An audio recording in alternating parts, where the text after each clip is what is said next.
Say something. Hey, Shalom, Lord Christ. Let me know if y'all can hear me in the chat. Type a 1 in there. And again, Shalom, Christ. Sorry about that. We had a little technical difficulties. We back up and running. So let's start getting it in. So we ain't got no questions in the room or online before we touch on anything. Then we'll go straight into my topic. We're going to be a straightforward class. Our brothers chime in when y'all want. First, let me get the book of Luke 18:7, so brothers can understand the time we're in. Now is not the time to play, man. Now is not the time to treat life as some game. Now is not the time to be doing the same thing everyone else is doing. Now what is everybody else doing? Everybody just worried about their next high. Everybody's worried about their next woman, the next whore they're going to have sex with. Everybody just worried about their next gold chain. Everybody worried about their next come up. And nobody ain't worried about their soul, man. We're not worried about our future. Blacks, Latinos, and Native American Indian, this kingdom has taught us to be selfish to ourselves. We're not selfish for our nation. We don't love our people. We only love ourselves and what can give us temporary pleasure. And that's our problem. That's why we look for drugs. That's why we're alcoholics. That's why we love whores. Because you know you're going to sleep with this whore. And you know if you have kids with her, she'll leave you. She'll abort your children. She'll put you on child support. But because you're thinking about that temporary pleasure, you'll sleep with her. You're not worried about the AIDS or the HIV you could catch from her. Same with drugs. You looking for that temporary escape from this hellhole, man. And I understand it because we was all there. We was all there one time. We was all drug addicts. We was all drug dealers. We were all whoremongers. We were all in your shoes in place. But now, in this time, we got our mind right. And now is the time for Blacks, Latinos, and Native American Indians to realize where you're at. You got to realize the signs of the time. You only got a few seconds left on the clock. And you can see it every day as you live in the American Empire. America is going to fall. That's right. The Roman Empire fell. Babylon fell. Egypt fell. All these great nations they thought was going to last forever. They had God's people in slavery wiped off the face of the earth. Hitler thought he was going to rule for, what, another 1,000 years with the Third Reich. And the Americans wiped him out. What do you think is going to happen to America?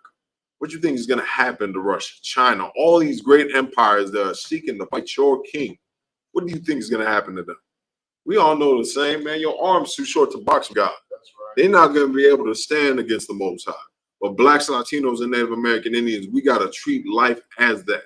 We got to get our minds right, man. We don't have a lot of time. You see every day more people are dying.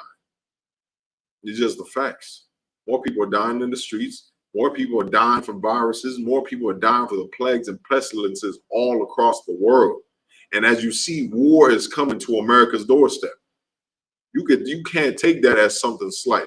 Who got the scripture for me, man? You said 18:7, sir? Yeah, let me get the book. Yep, Luke 18:7. It's the book of Luke, chapter 18, verse 7. Go ahead.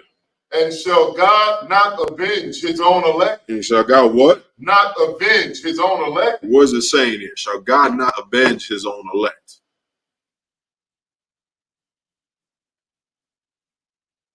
Go ahead, Isaiah. Is it saying basically, these children of Israel, the Israelites who are under captivity, in America, who've been abused, taken advantage of, and led astray? Will he not avenge us? That's the point. Will God not avenge his own elect? Will he not avenge blacks, Latinos, and Native American Indians? We all saw what happened in Montgomery, Alabama, and you saw a perfect example of white people's hatred towards you. That's a perfect example. It was a brother, a security officer, just doing his job and for doing what he get paid to do. And they jumped on the brother like he was a damn animal. Right. Tried to beat him to death. And then they got mad. They're angry right now because black people, for once in our lives, decided to defend each other. Blacks, Latinos, and like y'all realize that every time you see somebody getting jumped on the hood, you just keep on walking. Every time you see a poor man begging for change, you keep on walking. Every time you see someone asking you for food, you keep on walking. But the one time blacks, Latinos, and Native Americans decide to help each other in a crisis, now everyone wants to get mad at us. You don't think that's weird?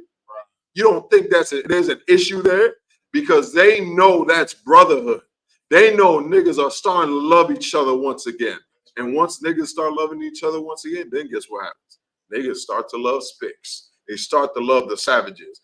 And they start to form the bonds that they threw away. Black people loving each other, Hispanic people loving each other, scares white people. It terrifies them. That's the real super predators. Blacks, Latinos, and Native Americans, you loving each other. You not being GD and SGD and Latin Kings and Land folks and all that nonsense. That's what scares them. You think you posting up with guns, you being big folks, big this, you think that scares white people? They made the gangs. They're the original gangsters. Al Capone, Joe Guy, all them cats. They the real gangsters. They still run Chicago. But you think because you run this little block right here, you think you somebody.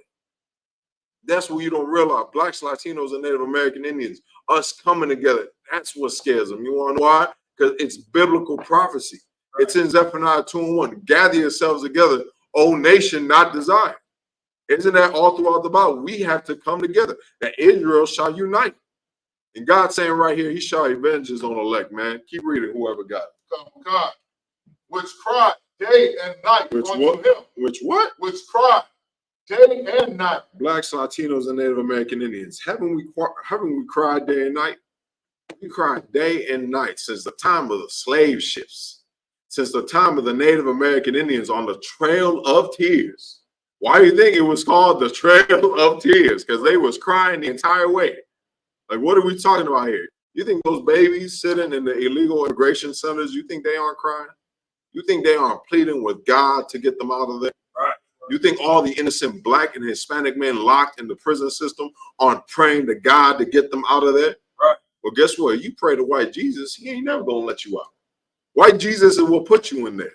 White Jesus was got you in jail for a dime bag of weed.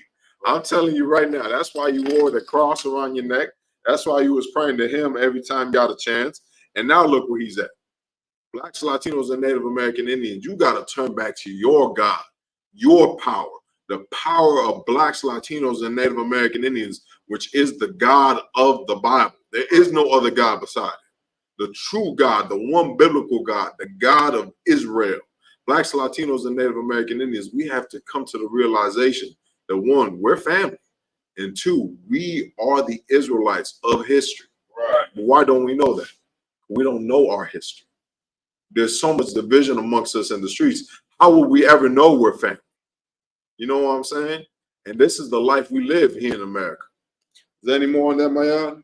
Though he bear along with them. Though he what? Bear along with them. Who can break down on that? This one's a little harder to understand if anyone gets it. Want to go to the trial troopers? Couple comments, just saying that you know, even though we turned from him, he's still with us. You know, even though we're crying out and you know, day and night unto him, and it feels like maybe them prayers haven't been answered, he's still with us. Mm-hmm. That's the point. Go ahead, Maya. You have something to add? Kamakai. And also, the Lord, that's where his elect. He loves his people. Mm-hmm. So us suffering, he's not joining,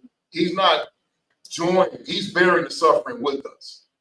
You know what I mean? So it's not like the Lord is getting some like galactic pleasure off of our suffering. Like us being in this condition and him seeing us suffering, he's bearing that suffering and that pain right along with us. You know what I mean? All of that hurt, everything that we're going through, he's bearing it like a parent. Mm-hmm. When you see your kids cry, if you discipline your kid cry, you don't sit up there like, yeah, that's what you get. It hurts you to make your children cry, but you got to do that to strengthen them. Right. You know what I mean? So it's the same with the Lord. He's punishing us right now. He's not enjoying our punishment. Mm-hmm. You know what I'm saying? But he's bearing along with it. He's doing it as a good father, you know what I mean, suffering along with us until the time comes. Man, damn right, man. Maya is saying is really heavy. A good precept to tie into that is Baruch, the 4th chapter. Where the Lord specifically said, I did not send you to the nations for your destruction. I sent you as a lesson, as a reproach. The Lord doesn't like putting us into captivity.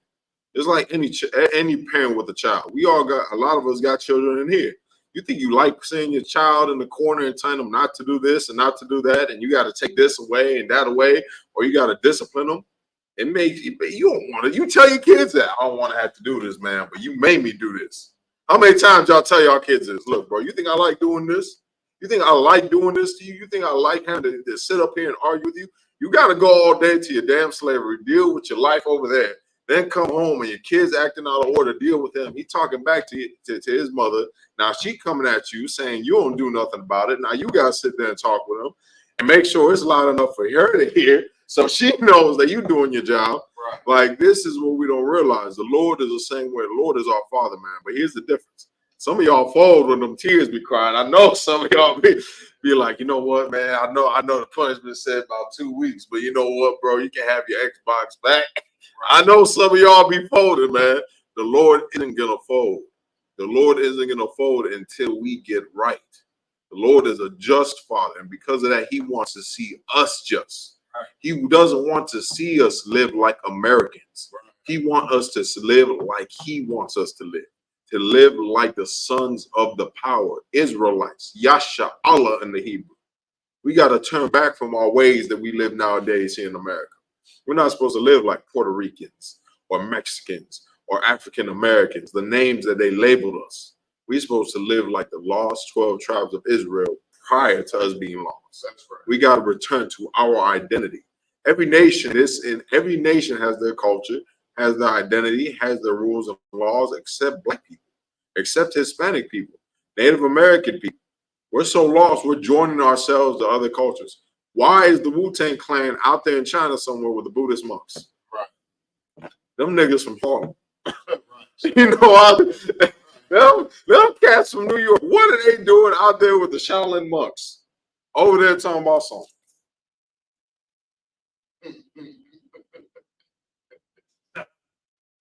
That's what they out there doing, man. Out there shaving their head, Rizzo, Jizza, looking like some damn idiots. You got Black people turning to the Muslim ideology, praying to a goddamn rock. What the hell do you got to do? And then you saw J. Cole looking stupid as hell with Little Dirk in that mosque. Oh. You don't even look right. Right. Like, you sitting up there in the mosque all soft and with your shoes off and just looking soft. Like that's what religion does. You said what? Other than wearing a dress. Wearing a dress and a damn little kufi on your head and dyeing your beard red.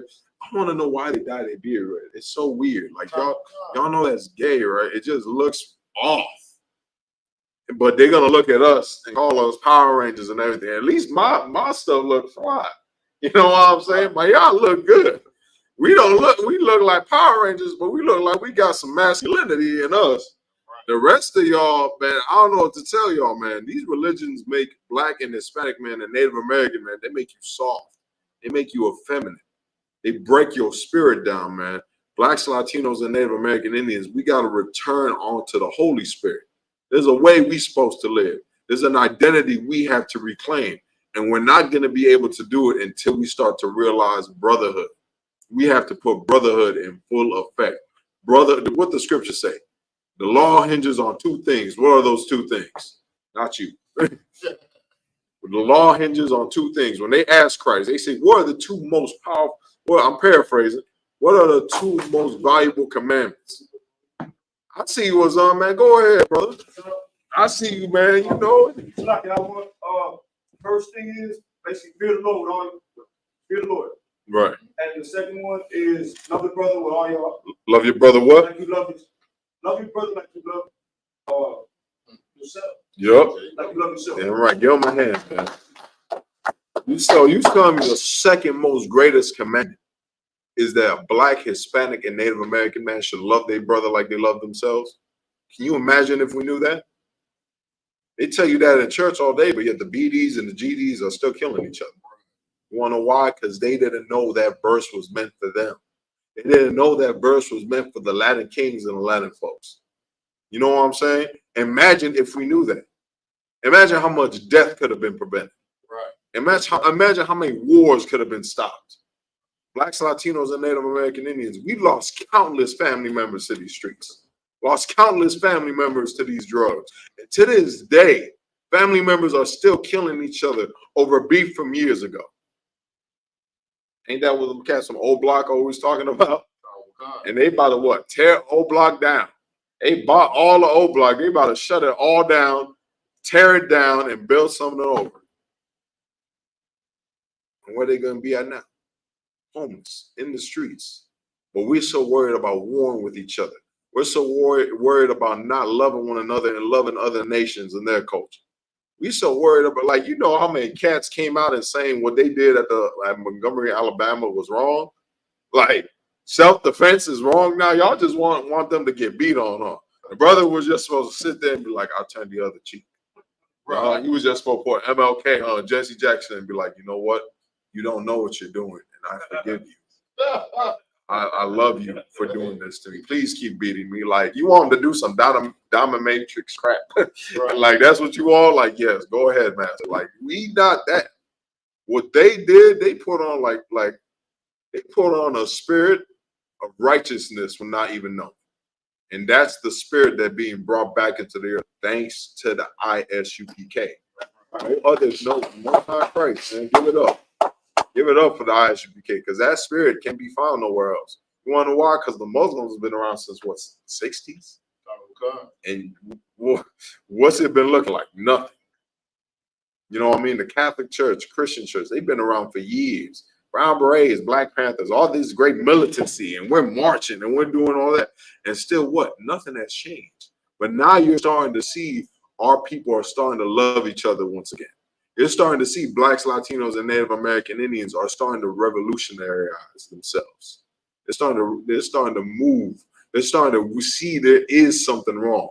So now what do you need to do? You need to teach the people the error of their ways, because that's the way you're going to show love onto your brothers, man.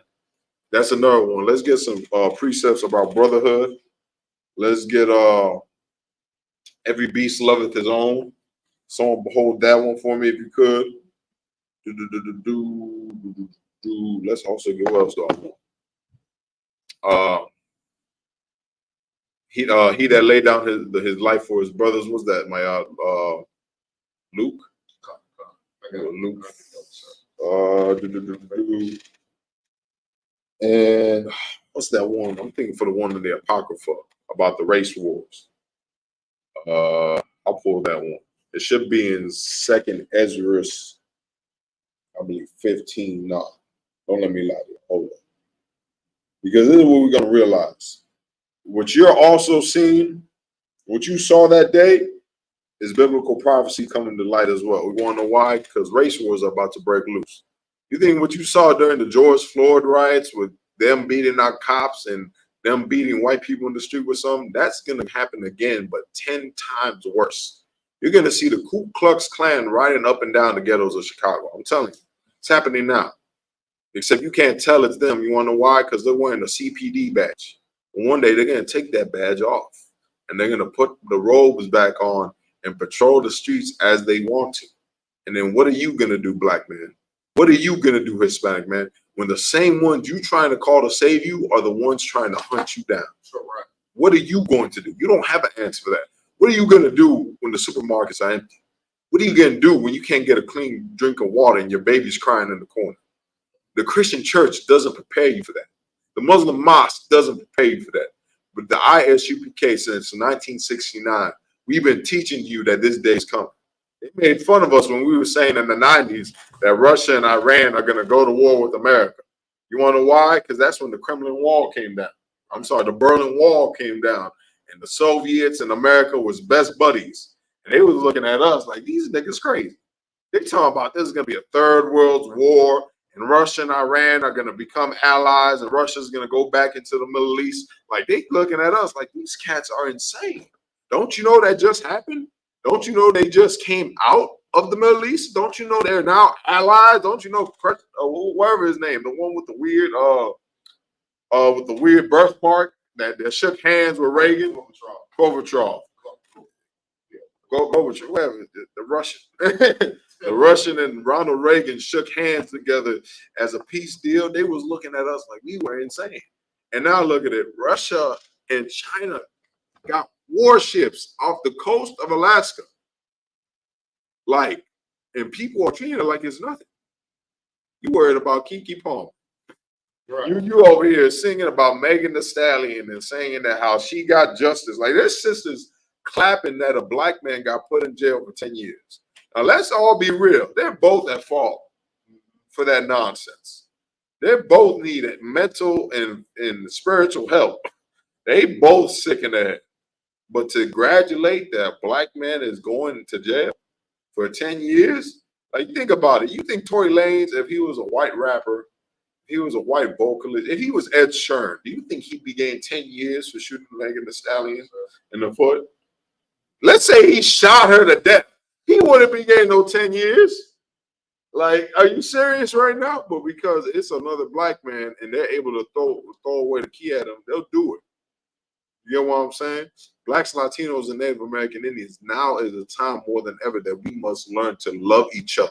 Because we're going to realize in these last days, we're all we got. Right. We're all we got. I'm sorry to tell you, FEMA ain't going to come save you. 911 ain't going to come save you. The U.S. government for the last 500 years ain't come to save you. All you've done is bleed and sweat and cry for them. And what are they giving you back? Dogs. Fire hoses. Beating you, throwing you away and lock the key. You know what I'm saying? Who got what I wanted? Go ahead, brother. I got the book of John, chapter 15, verse 13. Which one is it? Oh yeah, let's get that one. This book of John, chapter 15, verse 13. If I could, and someone grab for me 2nd Ezra is 15 and 16 in the Apocrypha. We'll probably grab that one next. Go ahead, brother. And I want you to read this, and the reason I want you to read this is to realize what these brothers and sisters did at Montgomery, Alabama is such an honorable thing. It's such an honorable thing, and it's even a One West thing. Because we know what it's like to want to stand up for the weak. We know what it's like to want to stand up for the underdog. Blacks, Latinos, and Native American Indians, we're the underdogs. Right. We're the ones who have no army. We're the ones who have no riches. We're the ones who have no culture, have nothing in this life. but yet no one stands up for us, not even ourselves, Right. except for the ISUPK and the commanding Jayhana. And this spirit, these brothers and sisters, they put on that spirit. They put on a One West spirit without even realizing it. They saw what was happening to this innocent brother, and they said, we're going to stand for it. Now, what we need to do is for this spirit to spread all across the world. We need Blacks, Latinos, and Native American Indians to realize this is what happens when we stand together. And we're not standing for no violence. Well, I'm not telling you to go out there and kill white people. I'm not telling you to go out there and beat your white neighbor upside the head, even though we'd all like to see that. We don't want that. You know what I'm saying? Don't do that. I'm not. But if that white neighborhood put hands on you first, have at it. That's what I'm saying.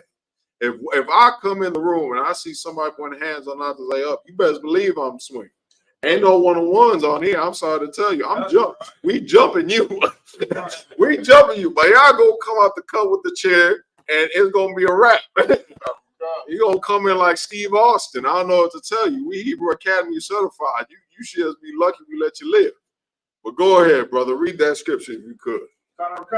Here's the book of John chapter 15, verse 13. Go ahead. Greater love hath no man. Greater what? Greater love hath no man than this. Now, this is what Christ is saying right here. He's saying this is a great love. There's no love that exceeds what I'm about to tell you right here. Go ahead. That a man lay down his life for his friends. That a man lay down his life for his friends. Meaning you willing to put your life at risk. You're willing to put your life in danger for your friends. And there's no greater example than the ISUPK. We put our lives in danger every day. We're a hate group. They got us on the FBI files. They got, look, this is how I know they're looking at us. I was going through, there's this page that was called We're All Going to Hell. And it's about all the crimes of humanity and, like, you know, just people being pieces of garbage to each other, you know, like slapping homeless people, you know, people, you know, police officers brutalizing one another. I was looking at it for some videos from years ago of this cop abusing a Hispanic brother. So I was looking if it was on there, and randomly all I see is an ISUPK camp footage of us getting our boots kissed. I said, damn, these cats put us on the forefront. They said these guys are complete scumbags. They're disgusting. They're idiots. If we ever find them, we're gonna hurt them. Like, you got a target on your back in here. And you want to know why you got a target on your back? Because you choose to love those who the world hates. You got to realize that. The world hates black people. The world hates the Hispanics. So I got to show you that. Like, everybody wants a Hispanic woman, but nobody wants the Mexican man. Nobody wants the Puerto Rican man. But yeah, he built America. The Mexican mops your floors. The Puerto Rican fixes your cars. The Cuban cooks your food. But then you look at them and tell them to go back to their country. You understand? The Native American Indians, everybody went, man, Halloween about to come around. And I tell y'all gonna have to hold me back when I see these white people coming out here in these Indian costumes. I'm gonna want to fight. I'm gonna need y'all to hold me back, because that pisses me off to the 9th degree. You know what I'm saying? They out here watching Pocahontas, out here thinking that they some type of Indian princess. Oh, you know, I'm 114th Cherokee. You know, my great grandmother. You know, she was drafted. She was a Cherokee. Like, what are you talking about? You know what I'm saying? Blacks, Latinos, and Native American Indians. The ISUPK is your refugees. I'm sorry. The ISUPK is your refuge. And the one reason you don't know that is because the world chooses to hate us. And the world hates us because it hated Christ. Because we choose to do the same thing as Christ. Was it what? Lay down our life for our brothers. Lay down our life for our nation. The KC4, give them a hand. Them brothers want to get crooked cops, an army of them, purple gay cops. That's a strong thing to do. These brothers in Montgomery, Alabama, they shot the fade with these devils, man. It was so glorious. Y'all saw they made a white boy jump back in the water. They was putting the hands on him so bad. He said, man, screw this. He hopped back in the water.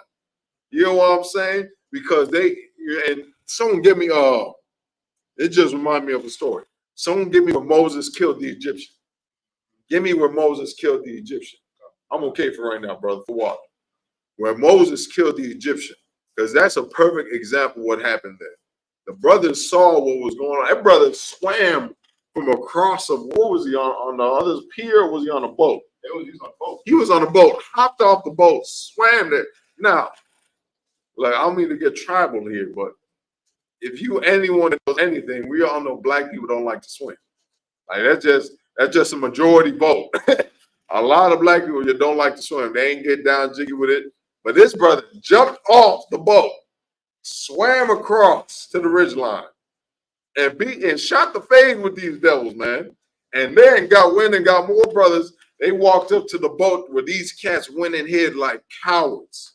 They put their paws like fiends and thugs. They put hands on an innocent man. And they should get the book thrown at them, man. Lock them up. They're super predators. They're drug dealers, they're murderers, and they're in our neighborhoods. They're gentrifying South and West Chicago, and they need to be separated from us. How's that feel? You know what I mean? And this is what we've been telling Blacks, Latinos, and Native Americans for the longest. We gotta separate from these people. Segregation was okay, I promise you. Like it was a guy. At least we weren't getting beat on for the color of our skin. You hear what I'm saying? Blacks, Latinos, in there, like you got to realize this. You think if he was a white security officer, you think he would have got paws put on like the way he did? I don't know. Maybe he would have got slapped. Maybe a punch. Hell, maybe even just a shove. White people don't respect no type of authority. But because he was a black man, and he was just telling them, "Hey, you can't put your boat here." They said, "How dare this black son of a gun go and tell me what to do?" And they jumped him, man. And guess what? There was brothers and sisters that saw that and said, "Hell no. Right. You ain't gonna get away with this, man." And they said, "What? There's no greater love than to lay down your life for your brother." And that's a glorious thing. And that's what we've been teaching since 1969. Because Christ is a perfect example of this. Christ gave his life for all of us. And we are not worthy of it. So how are we any better if our king did it, man? If our king did it. If our king laid down his life, why am I not any better to lay down my life for you? Right. If our king laid down his life, why are you not any better to lay down for the brother sitting next to you? Why are we not better to lay down our lives for the brothers and sisters on the west side of Chicago? Right. To lay down our lives to the brothers and sisters on the south side. Right. For the brothers and sisters in Humboldt Park, in Little Village, in Gotham, on 79th, on 87th. This is the only place where we're going to get this love. We ain't going to get it from nobody else. We tried for years, and we can't find it nowhere. Who got the one with Moses? You got the one that pulled that one, because it's a perfect example of what went down. Go ahead, brother. Book of Exodus, chapter 2, and verse 14. And he said, "Who made thee a prince and a judge over us?" And what? Who made thee a prince and a judge over us? Now, who knows about the story of Moses? If y'all don't know, I could just give you a quick summary. I just want to see if anyone in the room knows. Oh, no, you want me to get the one when he actually slew the Egyptians? Yeah, when he slew the Egyptians. Because I'll give y'all a quick summary real quick. Moses was in the house of Pharaoh. If I'm not mistaken, man, give me right on that. He was in the house of Pharaoh. He was raised under Pharaoh's wife. What was that? His daughter. Pharaoh's daughter. So imagine that as somebody that lived in Beverly Hills. Imagine a black and Hispanic man that grew up in the White House. He wasn't treated as a servant. He was treated as, y'all ever seen Django? Y'all remember the scene in Django where he was like, don't treat Django like a white boy, but treat him like that one dude off the corner, the little Peckerwood boy. Like, oh, you want to shit like white folks? He's like, no, that's not what I said. That's how they treated Moses. They're like, you treat him with some type of respect. He's not an Israel. He's not an Egyptian. So don't treat him like that. But don't treat him like an Israelite either. You get what I'm saying? And when Moses come to learn that he was an Israelite and come to see the affliction, like what Mayad's going to talk about, he's going to see the crimes that was being committed against his people. And Moses has such a righteous spirit. even though that he grew up in the big house. He grew up with a silver spoon, with a gold spoon in his mouth. He grew up in royalty, but he saw the injustice done to his people, and he became a revolutionary, man. As many brothers in here. We got many brothers in here that come from all walks of life. We got the brothers from the ghettos and barrios and the reservation. And we got brothers that come from the high class of life. But they are no better or any different from the brothers that come from the ghettos. They see the brothers, what they going through, and they say, you know what, man, even though I come from this high establishment, even though I come from money, even though I come from this area or that area, I still got love for my brothers, just like Moses. And that's righteous, man. Moses grew up in the big house. He grew up with not wanting nothing. Imagine that. He grew up in a good life. You know how many blacks, Latinos, and Native Americans get rich and leave the hood? Moses was going good. Imagine, Moses was in a gated community and he left and said, I'm going to the hood because that's where my brother's at. I'm going to the hood because that's where my family's at.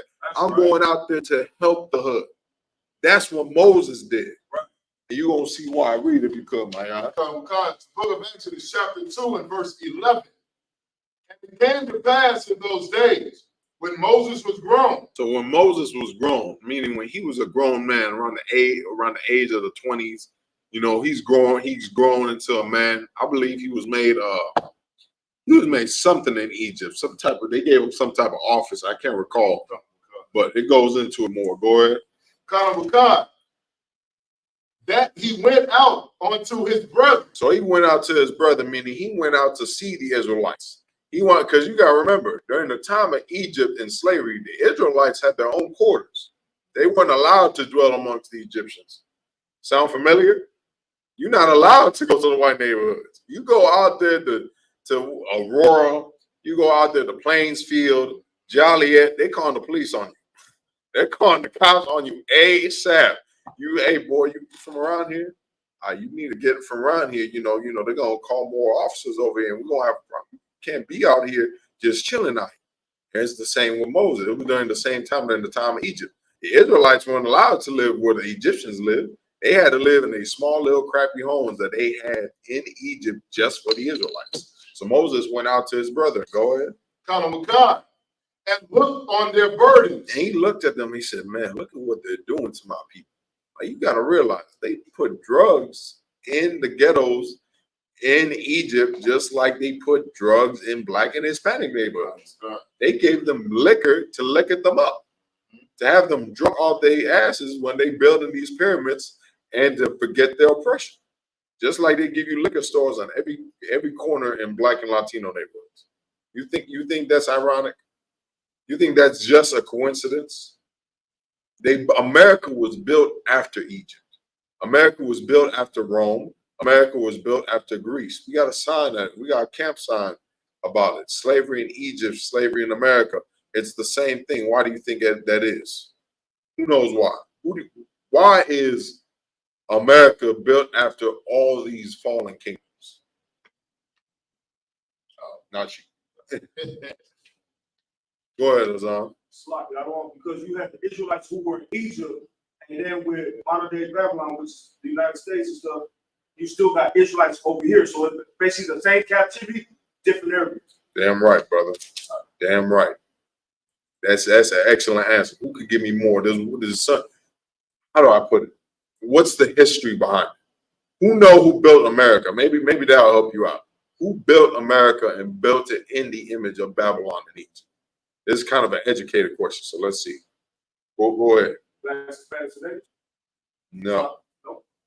Was it the Masons? The Freemasons. The Freemasons and their mystery schools, they built America to fall under the same way of Babylon and Egypt. That's why many of these Freemasons, they follow a lot of the similar rituals, fall under the same as Egypt and Babylon, the Eye of Horus.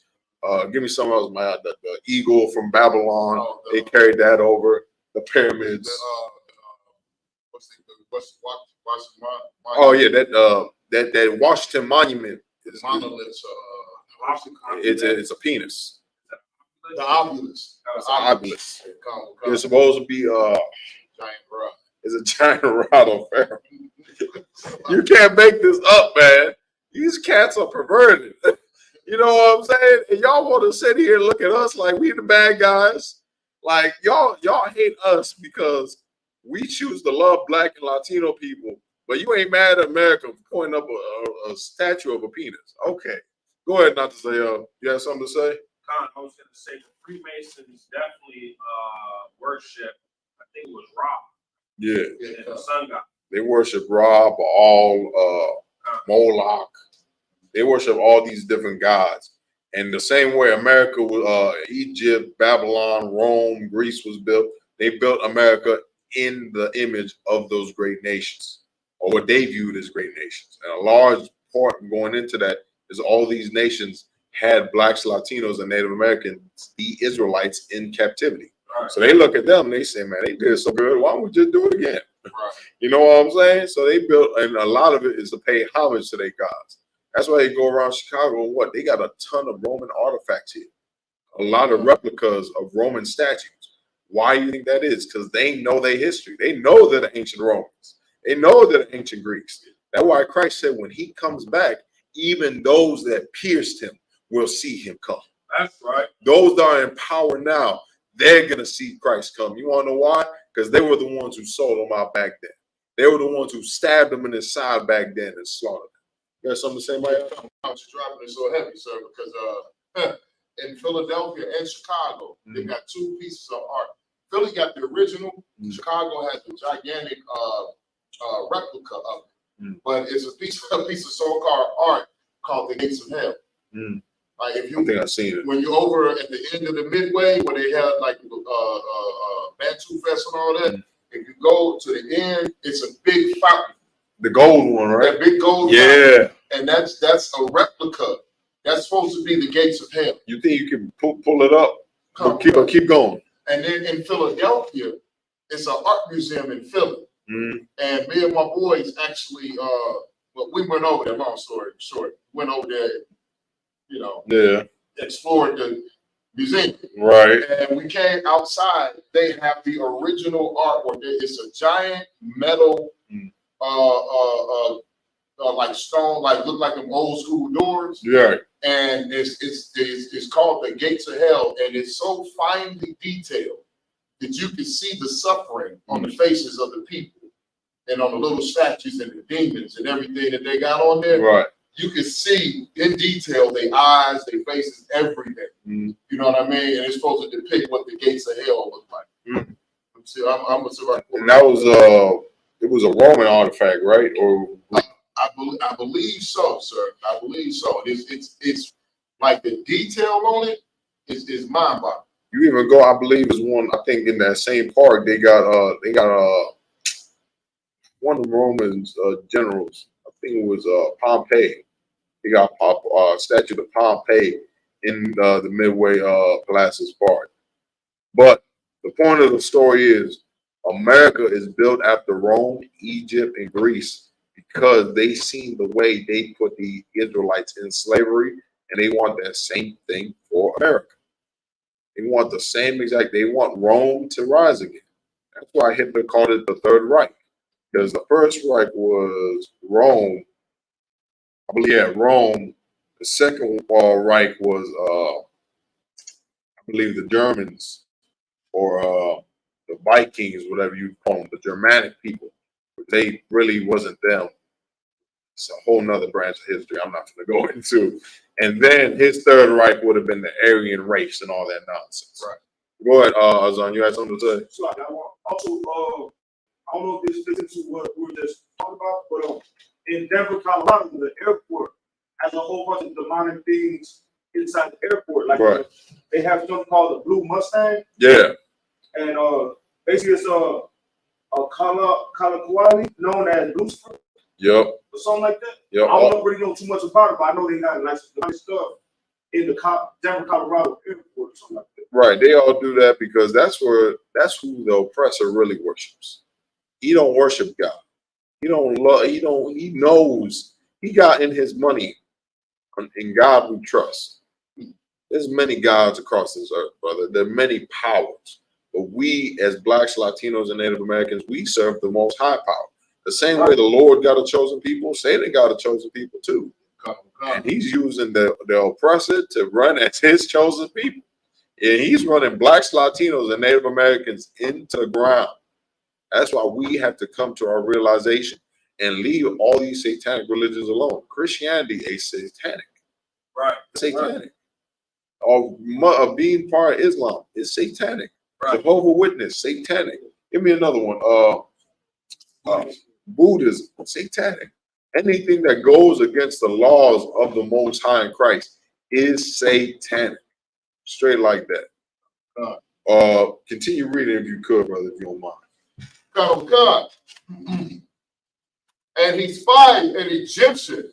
So he, now to run back to the story, Moses was amongst his people, seeing the burden, seeing they suffering, and he saw an Egyptian beating the dog crap out of one of his brothers. Keep going. Go on. Smiting in Hebrew. So he was beating the Hebrew, beating him like a dog. So like imagine you walking up and down the street and you see a black man getting beat on by the police, being wailed on, being police brutalized in the middle of your eyes. You just walking up and down and you seen a black man. Now the average blacks, Latino, Native American, they gonna walk away or they're gonna do this. No, don't do that to them. No, stop it. Like you seeing a black or Hispanic man, Native American man crying for his mother, right? Crying to not die on the street. Right. And you're gonna sit there and do this. No, stop that. Stop that. Oh my God, he's killing him. He's killing him. Yeah, that's the one they got hot for. Midway. That's the original one, but yeah, but that I was saying about the golden one. I'm trying to find the golden one too. That's good. Yeah, that's the one that's in Philadelphia. So. And did you see what nation it was? I'm 90% sure it's the Romans or the Greeks. Pretty sure the Greeks. That's my final answer. You someone raise their hand? Just touching on the story of Moses and seeing the Egyptian, beat the Hebrew, the Israelite, and then the Israelite was crying out for his mom. That's exactly what happened with George Floyd. That's the point. And like you said, people just sit there watching the videos. That's the point. And up here in the Israelite school, UBK, we aren't raised like that. You see a brother being brutalized. There was something that was taught to me when I first came to school. The Muhammad taught class about this. If you see an innocent black, Latino, or Native American man being beaten to death, being put to death wrongfully, I'm talking about like his life's about to be taken from for no reason. You ought to do something. Mm-hmm. You're not just supposed to sit there with your phone like everybody. Oh my God, you gotta be a hero. Right? You gotta be a hero. That's what you're raised in here to be. You're raised to be a hero. You're raised to be like Moses. I'm telling you, you got to think about Moses and what he lived through. Think about him as like a so-called biracial person growing up in America. Someone that's so-called half black, half white. They don't know where to go. They don't know, am I black enough? They don't know if I should do this, I should do that. That's basically what Moses went through. He was an Israelite, but he was raised amongst the people of Pharaoh. He was raised as an Egyptian. He was taught the Egyptian language. He dressed like an Egyptian. He lived the Egyptian lifestyle. And he was sitting there and watching the burden of his people. Watching them and watching one of his brothers get beat to death. And what did he do, Mayad, if you could? Verse 12. And he looked this way and that way. So he looked around. He looked, man, you can't tell me this ain't a black man. Hispanic man. He said, ain't had to say that and beat you. He looked around. Blacks, Latino, Native Americans, whenever you do some shit, like you see, white people, they just go for it. They just go. They don't look around or nothing. This man said he looked left, he looked right, and what did he do? Found God. And when he saw that there was no man, mm-hmm. he slew the Egyptian. And when he saw no man was coming, he said, all right, there ain't nobody here. man, I'm finna take his life. I'm gonna put this cat to death. You wanna know why? Because you're not gonna put hands on my brother. You're not gonna kill my brother and get away with it. He killed this Egyptian, man. He murdered him because his spirit was so moved by seeing one of his brothers get hurt, man. And that's exactly what they did in Montgomery, Alabama. And they got to get honored for that, man. Right. They deserve praise for this, man. And more Blacks, Latinos, and Native American Indians, that's the spirit we have to embrace. That's the spirit of brotherhood. That's what Christ died for. Christ did not die for you to love these white people and let them beat on you. Right. That's not what Christ died for. Christ died for you to stand up for one another, to defend your brother. Ain't that what the scripture say? To be the father of the fatherless, to defend those, defend the widow, defend the poor, defend the weak. That's the whole point of being strong. What's the point of being strong and you defending somebody else that's stronger than you? You imagine that? You over here, you big, burly, and muscular, and you protecting somebody, Andre the Giant. You like, yeah, man, Andre, you know, I ain't gonna let nothing happen to you, bro. I'm gonna make sure you all right. Andre the Giant gonna look at you like you crazy. Like these oppressors, the white race, they don't need no help. They don't need any protection. They own the entire earth. Your people need protection. Black people need love. Hispanic people need love. Native American people need love. The Native American are #1 in suicide rates in America, but they're 5% of the population. Where is their love at? Right. The black man, the Hispanic man are dying every day in abortion clinics, are dying every day in the streets, are losing their jobs, are losing funding, are dying every single day. Where's their love at, man? Where's the love for the black man? Where's the love for the Hispanic man, Native American Indian? We get no love here in this place. Go ahead, man. I'll be good touch. Lord Christ, brother. Come to God and hid him in the sand. And what? And hid him in the sand. So Moses slayed this Egyptian, right? He murdered him. He slaughtered him and hid his body in the sand. He hid him in the sand. Go ahead. Come to God. That's it on that. Is it on that? So this is what Moses did. Moses slaughtered this Egyptian for the wrong that he was doing to his brother, man. And that's no different from what they did out there in Montgomery, man. They saw an innocent black man getting beat on for doing his job. He was doing his job. That's what he was guilty of. He was guilty for enforcing his policies and his slavery. And they beat him for it. Right. They was pointing hands on him like he was just some animal. Like he was some like thing that they can just toss around.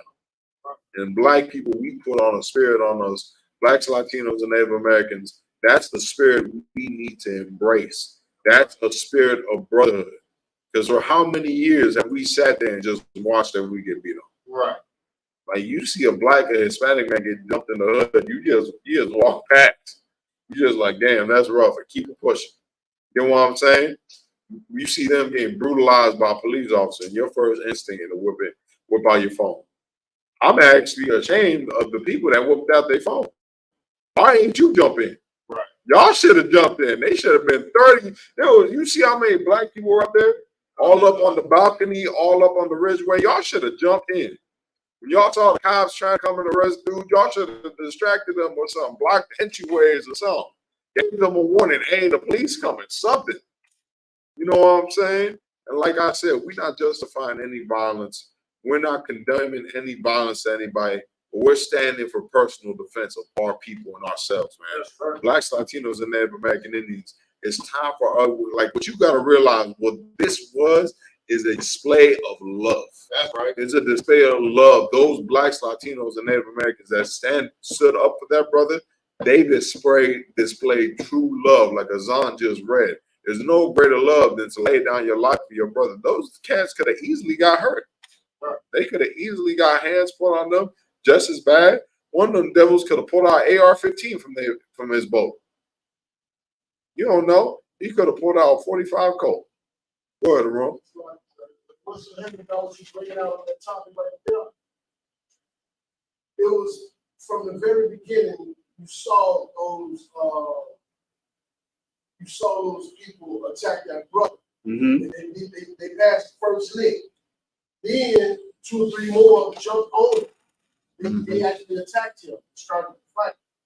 I guarantee you now, when the news brought it out, it was like a fight broke out Right. at this old, at this place. Right. But if the shoe had been on the foot, I guarantee you they would have made it racial. Oh, absolutely. Like a racial thing, like black people just, they would have made it like a race thing. Of course. To them, it's just a fight.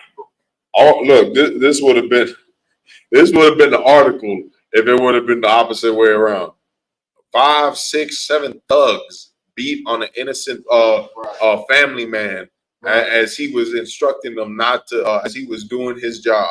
Right. And you would have seen pink people up in arms. These colonizers would have been up in arms, being like, "This is why we need Trump back as president. This is why we need to defend. This is why we need more guns. This is why we need stricter police laws." You would have seen them out there, hand in hand, standing up. They would have probably went to them brothers' houses. I ain't gonna lie to you, they probably would have hunted them down to the ends of the earth.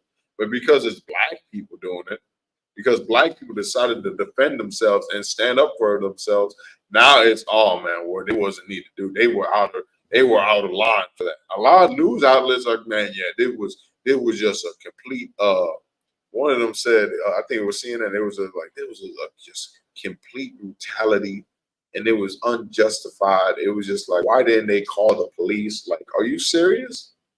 Like, what the police? Like, you saw the police when they got there, they couldn't handle nothing. Right. They couldn't grab nobody. The only one they grabbed was probably the brother with the chair, because they was like, all right, man, he gotta go. You finna kill somebody out here. Hey, but he came in like he was Steve Hardy or something, man. Hit that damn cat with the chair, man. It was an old lady here with the chair right now, that white devil, that she devil. And it was righteous, man. He put a Moses on him.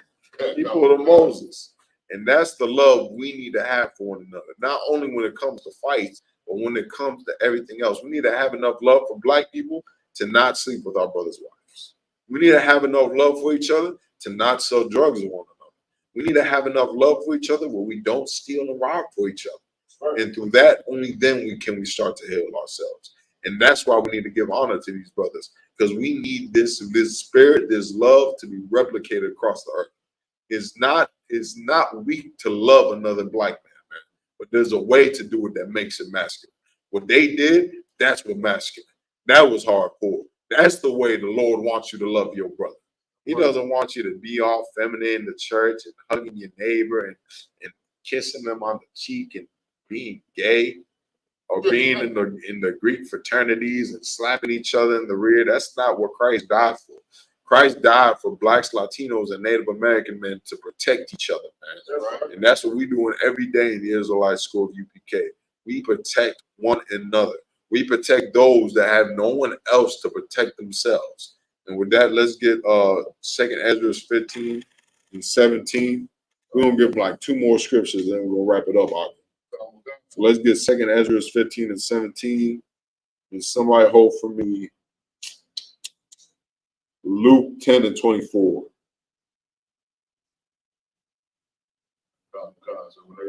You got it? Oh, go ahead. You can read it. It's the book of 2nd Ezra, chapter 15, verse 17. Go ahead. A man shall desire to go into a city and shall not be able. This is speaking about the times are to come. Right now, what you're seeing with America going into the Third World War, right now they're in a Cold War, if you would. Just like they were in the 80s, where they're not really fighting yet. They're kind of just showing their strength and, purchasing weapons and sending guns across the world. That's them in the second Cold War. This is Cold War 2.0. So the same way they were in the 80s is right now it's a Cold War. But this war is about to get hot soon. You're about to see plagues. You're about to see famine. You're about to see tensions rise in the home front. You're about to see Black and Hispanic people, Native American people become a new target more than ever before. Because they're going to look at food shortages and be like, who's eating all these food? Right. When there's over, there's damn near over 1 billion, at least 2 billion people in the North American continent alone, and they're gonna look at niggas and savages like we're the problem. I'm telling you, it's gonna happen. It's gonna happen.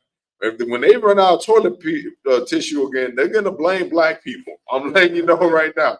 When they can't go out there and get their Bush Light, they're gonna blame the Mexicans. I'm telling you right now. When they go out there and they can't go out there and get their little corn on a cob and whatnot, they're gonna lose their mind. And what do white people love doing in times of stress?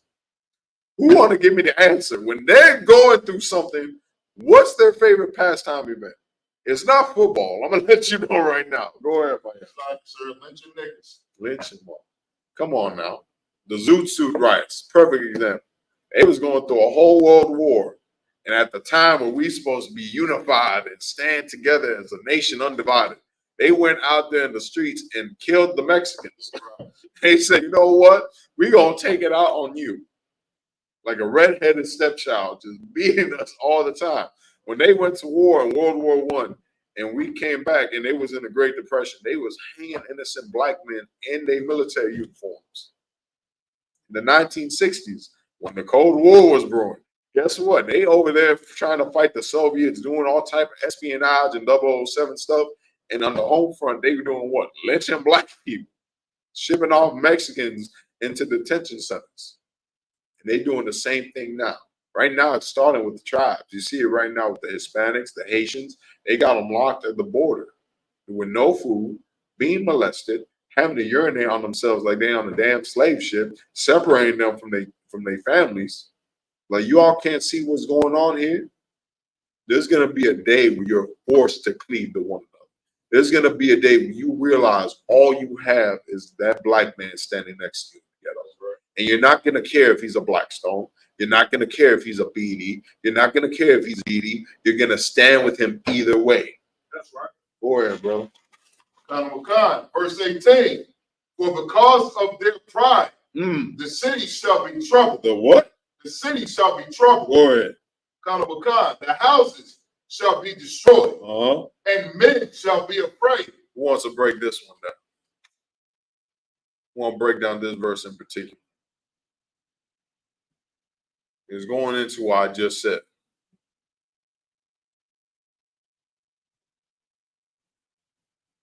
Want to give it a shot, Maya? Come. Go ahead, brother. But it's like, so because Esau is so proud of his big skyscrapers and his glorious country that he's built. You know what I mean? Because it's the crown jewel of the world. You know, it's gonna come a time where you're not gonna want to come into the city because of race riots. You're not gonna want to come into the city because of the complete utter violence is going to be going on in the streets. And then also, you're not going to want to go into the city because of nuclear war. It's not going to be safe to go into the city because of radiation. That's the point. A perfect example of that was the George Floyd riots, the 2020 riots out here in Chicago. Downtown was shut off for damn near a whole week. You know, them pink people was hurt with that one. Them colonizers, they love downtown, man. They love going out to the lakefront, the bean. I don't get it. They love the bean.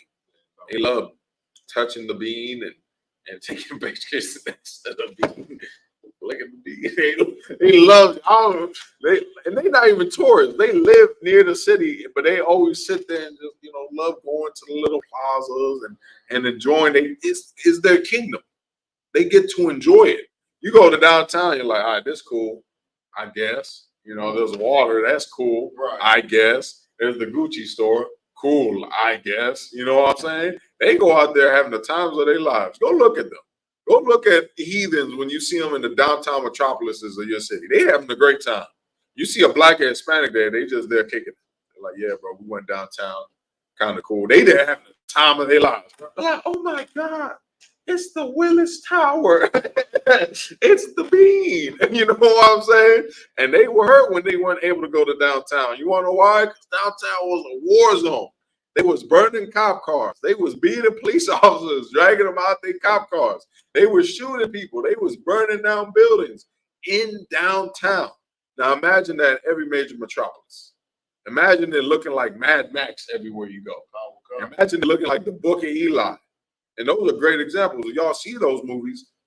People don't really live in cities like that no more. They live on the outskirts. They staying away from the cities because they know the cities where the violence is at. And it's going to be the same thing when this time comes to America. That's right. Continue reading because that was a great breakdown, by the way. What? Go ahead. Wakan, verse 19.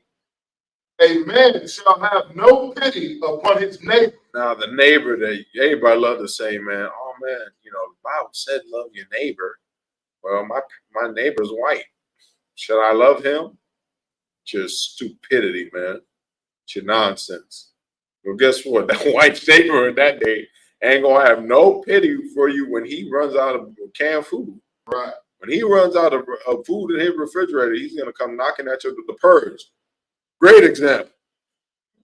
Well, which one did we watch, man? The one with the Forever First. The one that came from the Mexican, sir? no, the one where he came for the sisters, where he broke in the crib, where they sent like hit squads out for That was for the minority groups. yeah, that was the first purge.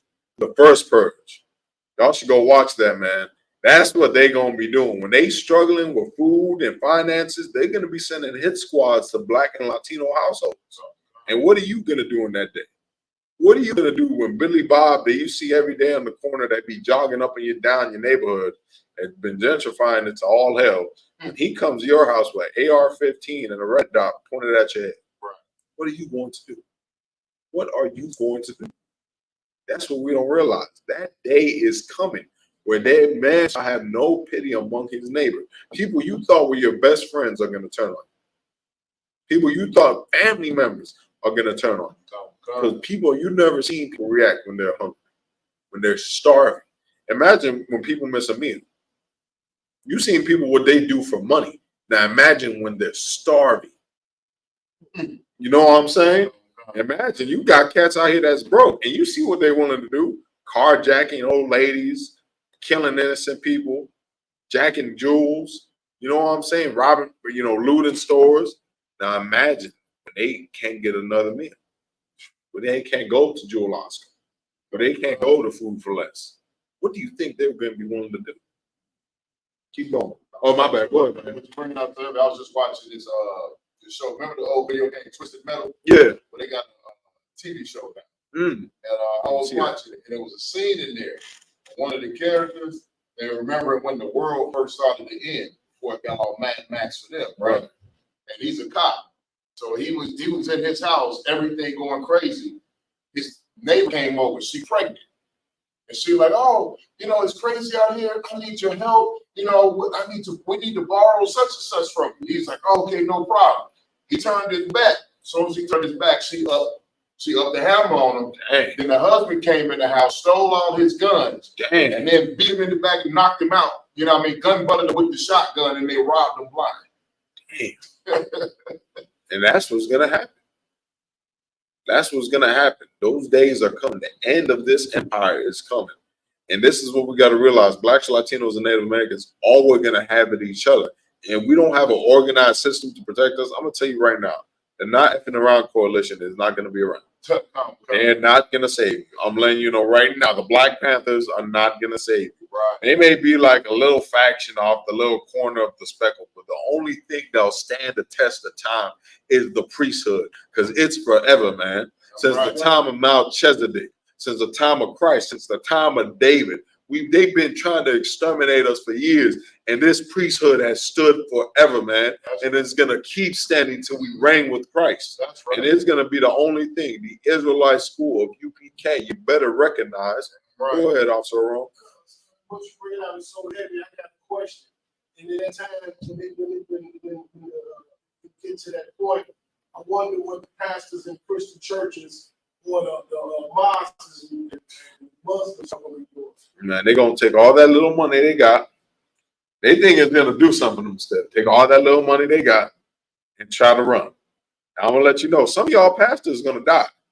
Some of y'all pastors are gonna be hanged from the roof of their churches. They're going to be eaten alive, some of them even literally, because the people are going to realize when that day comes, you have done nothing for us. Right. And you have everything that we want, so we're going to take it. You know what I'm saying? And that's what the scriptures say, the stars shall fall from heaven. We got, man, the basketball player is gonna be hunted down.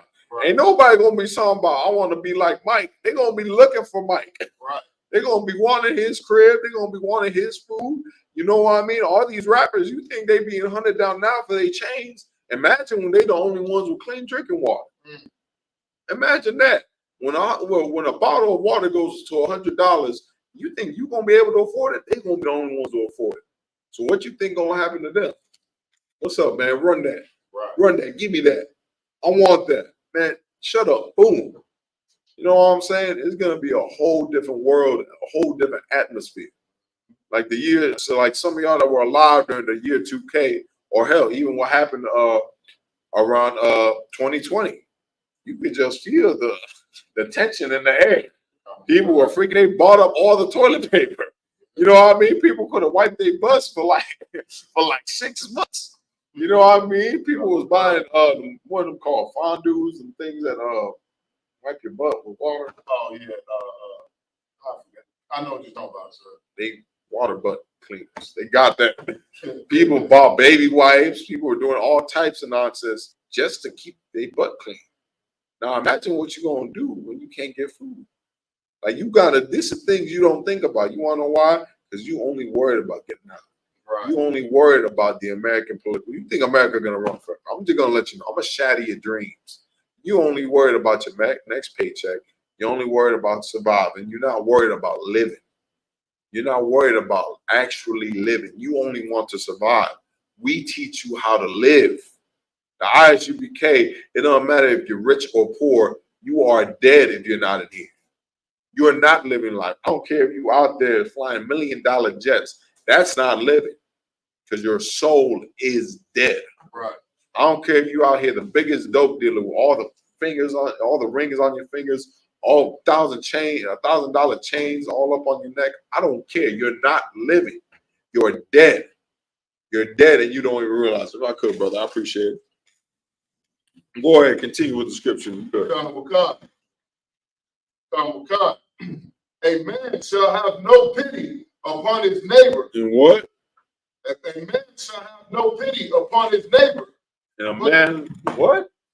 But shall destroy his houses with the sword. And Wait, what? Read it again. Oh God. It's the book of 2 Ezra, chapter 15 and verse 19. Pay attention to this. A man shall have no pity upon his neighbor. Go ahead. But shall destroy their houses with the sword. Shall what? But shall destroy their houses with the sword. Go ahead. And spoil their goods. Shall what? Spoil their goods. Go ahead. Because of the lack of bread. Because of the what? Because of the lack of bread. Because of the what? Because of the lack of bread. Go ahead. And for great tribulation. That in that day, when people can't eat, when people are struggling like they never struggled before, they're going to come to you for food. When they can't go, because you got to think, how many of the average Americans actually know how to farm? How many of them know how to skin an animal? How many of them know how to hunt? You can't just shoot an animal with a gun. You'll ruin the meat. You got to know where to aim. You got to know where to hit, where the vital point's at. You got to know how to skin it or you'll ruin the meat. You got to know how to cut it up or you'll cut the bones in and then the meat becomes damn near uneatable. You can't cut certain organs or it'll spill like a type of toxin into the body. We don't know this. So what do you think is going to happen when they go to Pete's Market and they're like, yeah, man, we all out of chicken? They had a chicken shortage just a few months ago. Mm-hmm. People lost their minds. Chicken went up damn near $4. You know what I'm saying? So what's going to happen when they can't get no type of food? What are you going to do when bread costs $8? You ever think of that? You thought toilet paper was something. Imagine when they only say one loaf of bread per family. Right. That's what's going to happen. People are going to go into houses with swords. What's the modern day swords? That AR-15, that Sig Sauer, that M&P Shield, that Glock 19. And they're going to say, hey, run that. I want everything you got in your cabinet. I want everything you got in your crackers. You got to think about it. You got to think about it. They got families too. They got babies crying in the corner saying, Daddy, I'm hungry. Imagine. Cats kill other people, kill other brothers, I should say, for Christmas gifts. Because they want to bring their kids some Christmas gifts during the holiday season. They kill people for that. So imagine when they actually need food. Go ahead, Maya. Verse 20. Yes. Verse 20. Behold, saith the Most High, I will call together all the kings of the earth to reverence me, which are from the rising of the sun, from the south, from the east, and Lebanus, to turn themselves one against another. So what? To turn themselves one against another. Go ahead. And repay the things that they have done to them. Who can break this one down? Who can break this one down? So the Lord just talked about how He's going to throw America and all these kingdoms into chaos. And then in the midst of them being in the chaos, He's going to make their He's going to make their kings fight each other. Who can break it down more simply? If I could. So that, sir, the Lord is going to bring World War III and judgment upon this earth. That's the point. For the punishment of America, not only is going to be thrown into a hellhole, but they're going to go to war with every other nation during that time. They're going to go to war in the Middle East. They're going to be stretched thin. All their allies that you think are their friends now, Britain, the NATO, all of them, they're going to leave them. They're going to abandon them, and they're going to be alone. And what does that mean? Black man, Hispanic man, Native American man. All we're going to have is each other. That's all we're going to have left. Is there any more on that? Verse 21. Like as they do yet this day unto my chosen, so will I do also, and recompense in their bosom. Thus said the Lord, thus said the Most High Power. Damn. Break that one down, Azan. Give you your best shot. Ain't no wrong answers, man. It's like y'all want basically whatever these oppressors do to the chosen, He's gonna do back to them and more. Yeah, man. The most I got to do. Yeah, man. Lord's gonna make these people pay for you. The Lord loves you. The Lord loves blacks, Latinos, and Native American Indians so much, He's gonna make them pay for you. Give me that last one, Luke, and we'll end it there. Luke 10 and 24, whoever got it. Someone else grab it if you could for my Luke 10 and 20. You got it? Go ahead. We'll end it there. This is book of Luke, chapter 10, verse 24. Go ahead. For I tell you that many prophets and kings have desired to see those things which ye see. Say it again. For I tell you that many prophets and kings have desired to see those things which ye see. What you see right now, man, there have been many prophets that passed away, many kings that passed away, many brothers that wish to see this day you're living in, which is the fall of our oppressor. You know, we've been beefing with Esau since the womb. Right. Since we came out with him, we've been at war with him. And every one of our brethren, every one of our kinfolk has wanted to see him put to death. Right. Think about that. They wanted to see justice reign. Think about Nat Turner. He died wanting to see the fall of our oppressor. Right. Think about Sitting Bull. Think about Chief Red Cloud, man. Chief Red Cloud said he'd rather die every day. He said he'd rather die as a native, as an Indian, than to live one day as a white man. He said that the red nation would rise again and there'll be a healing to this world when it wipes out the white race. Right. Think about all the Hispanics. Emiliano Zapata, he said, man, if they're Mexican, I'll forgive them. But if they're white, I'll gun them down. We think about all the brothers that have lost their lives wanting to see justice. Think about what the scriptures say. Remember the prayers of the dead Israelites. This is the prophecy the Lord delivered unto us, that he shall save his elect, that he shall save the Israelites from their captivity, from the hands of all of those that hate us. That's what's been prophesied unto us. But how come we don't know it, man? Because it's been stolen from us. We don't know we're the people of this book.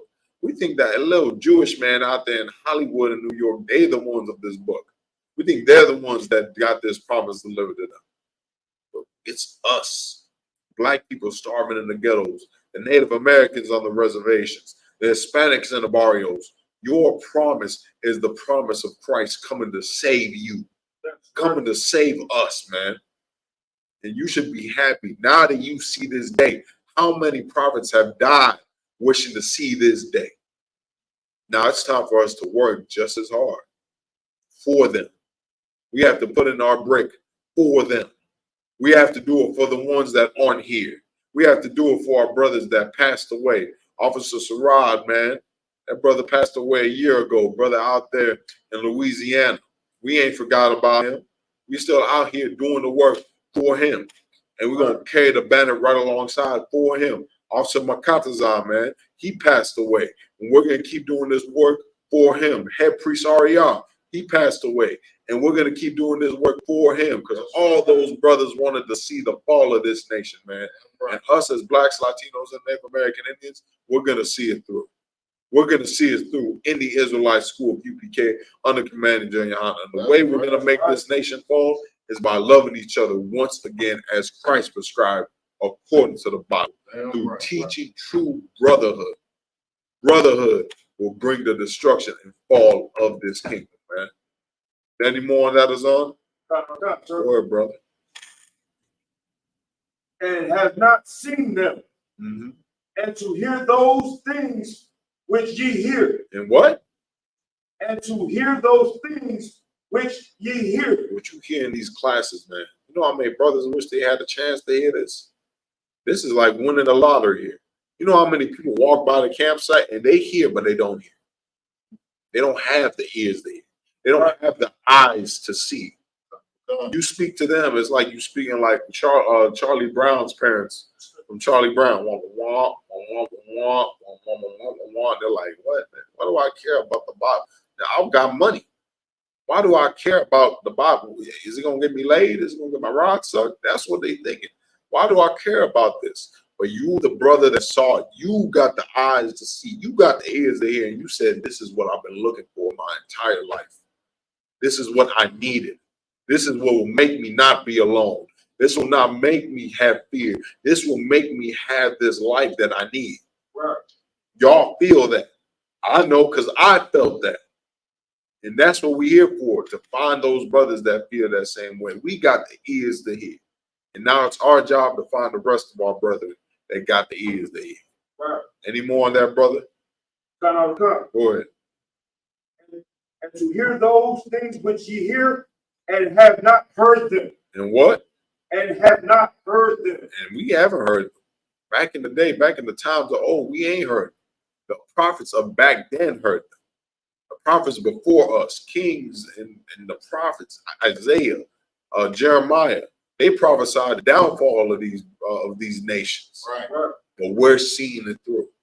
Think about that. We're reading Lamentations, Jeremiah, Revelations, books written by Paul, John, brothers that wish they could see this day, man, and they're not here right now. Right. They're not here to see this day. Christ isn't here right now. He went, man, and he said, I'm not going to have a drink till I sit with y'all in my kingdom, man. And this is what we're here to do. Blacks, Latinos, and Native American Indians, the only refuge, the only place we got to call our home is Isupk, man. That's right. Now, Israelite School of Universal Practical Knowledge. If you don't believe it, man, come see what we do. We got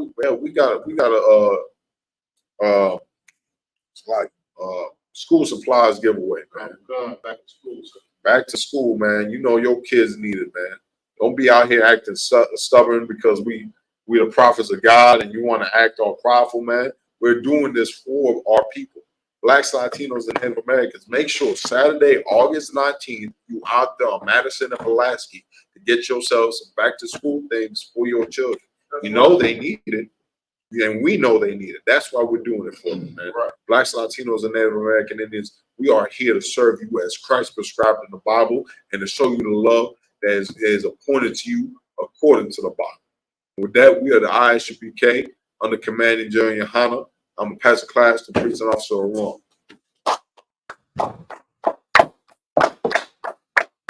Did I say the location of the giveaway? Pulaski. Mass and Pulaski, man. Make sure you're there. We're gonna be on the west side, the corner, from 1 p.m. until giving away everything we got. So make sure you get down there. Let your family and friends know. If you got family and friends in Chicago, let them know. You good, bro? This ISUPK security announcement.